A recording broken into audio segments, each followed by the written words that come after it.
presidente, como ya lo había dicho Jaime, pues discute que la educación sea declarada en emergencia. Eso fue uno de los puntos en su mensaje a la nación del presidente Pedro Castillo. ¿Qué implica declarar en emergencia la educación? ¿Cuál es la situación? ¿Y qué tan urgente es implementar todo para que de una vez los chicos regresen a clase? No sé si para hacer clases todas las horas de la mañana, para verse la cara, simplemente hacer trabajos grupales, actividades extracurriculares. La educación es importante, pero el desarrollo social personal lo es también. Y muchísimo. La situación emocional de los niños es sumamente importante. Vamos a hablar de ello con Paul Neira, educador y fundador de The Learning Factor, director de innovación de Estudiapé. ¿Cómo estás, Paul? Muy buenos días. Hola, Mabel, ¿cómo estás? Jaime, también buenos días. Paul, en principio, ¿qué significa para muchos la educación? Ya está en emergencia y desde hace muchísimo tiempo, desde el momento en que un niño no puede conectarse, ¿no?, a una computadora, a un teléfono para poder aprender a distancia. Pero ¿qué implica que oficialmente se declare en emergencia la educación?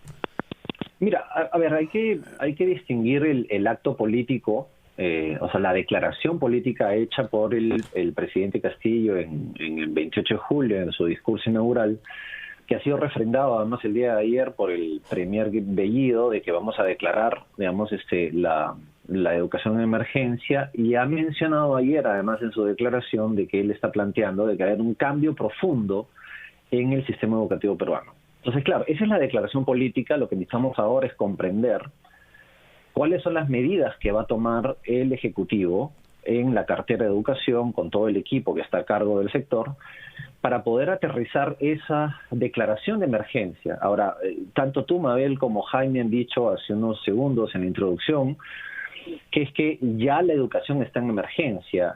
A inicios de marzo del año pasado, la educación que hemos entrado en funcionamiento se llama educación remota de emergencia. Ese es el nombre técnico con el cual hemos estado operando. Entonces, lo que se está haciendo es un reconocimiento fáctico de que ya estamos realmente en emergencia, pero lo que necesitamos saber es, y yo ahí suscribo completamente lo que dices tú, Jaime, y es que la razón de ser el sistema educativo es que los niños, niñas, adolescentes y jóvenes aprendan.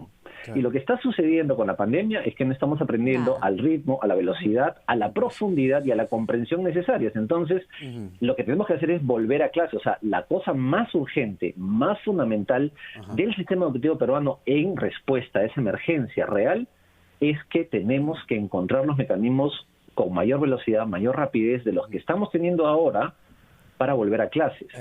Yo te pediría por ir más allá, porque decir declaramos en emergencia, pues es un saludo a la bandera, o puede serlo. Muchas veces las grandes reformas se plantean desde el declaremos en emergencia y al final no pasa nada, todo quedó en emergencia y sigue en emergencia. Y lo segundo es, como bien coincidimos, la vuelta a clases ha sido algo realmente postergado, ¿no? Se ha postergado. Y anoche reflexionábamos con León Trachtenberg sobre que esto no es nuevo, es decir, relegar la educación no es de la pandemia. Más bien que la educación haya quedado relegada en la pandemia y que ahora se esté pensando en abrir cines, se abren casinos, se abren gimnasios, se abre todo menos las escuelas. Dice mucho de lo que estructuralmente en el Perú se ha planteado con respecto a la educación, al final de la cola. Sin duda. Entonces, ¿qué crees tú que el gobierno, más allá de decir declaro en emergencia, podría hacer? 3 pasos fundamentales. A ver, mira, quiero coger lo último que has dicho. Yo me temo que lo que está pasando con la educación en el Perú es que ha sido la primera cosa que se ha cerrado. No sé si ustedes se acuerdan, al día siguiente de la declaración, fue lo primero que se cierra, y probablemente, si seguimos así, va a ser lo último que se va a abrir. Tú mencionaste antes del corte, Jaime, de que son 188 países. No son 88. 88%. Son 145 países. Lo digo, el 88% de países en el mundo.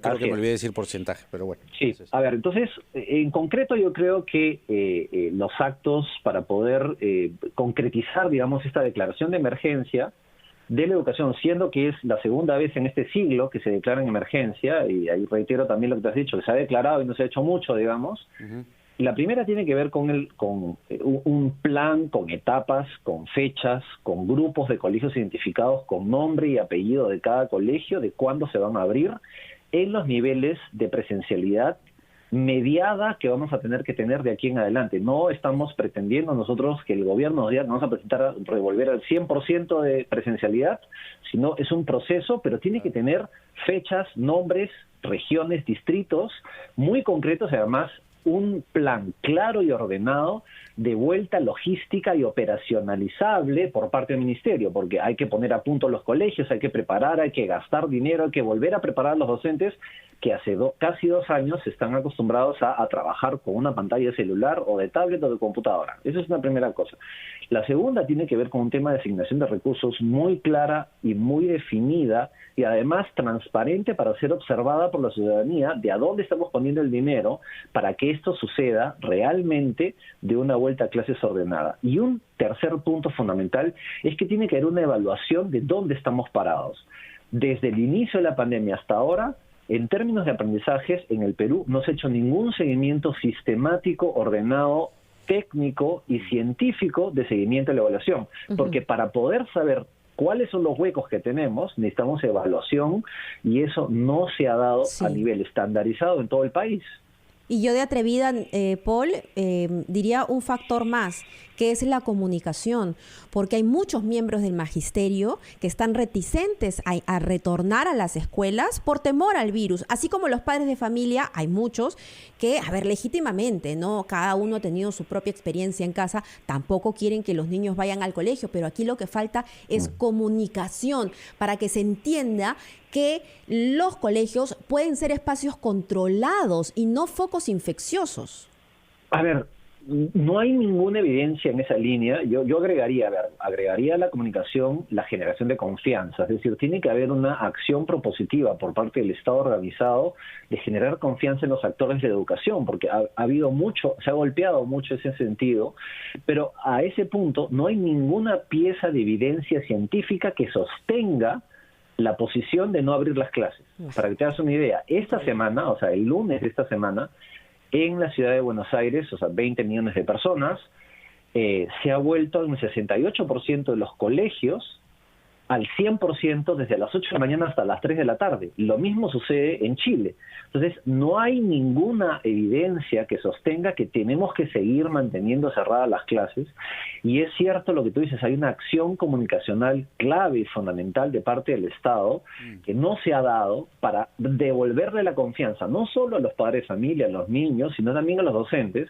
Y además, y ahí viene el tema de las vacunas, de que los docentes tienen que pasar el proceso de vacunación para darles además este refuerzo de confianza y de soporte por parte del Estado de que no va a haber, en el tiempo en el cual las cerca de 4.000 escuelas de ámbitos rurales que en el Perú se han abierto, hasta ahora no ha habido ni un solo caso de contagio en niños, ni un solo caso de contagio en docentes, lo cual nos muestra claramente que los soportes que está dando y la operatividad para regresar a clases en el Perú está funcionando, sin mencionar otras estadísticas de otros países que prueban de que es imposible esto de aquí que se contagien, ¿no?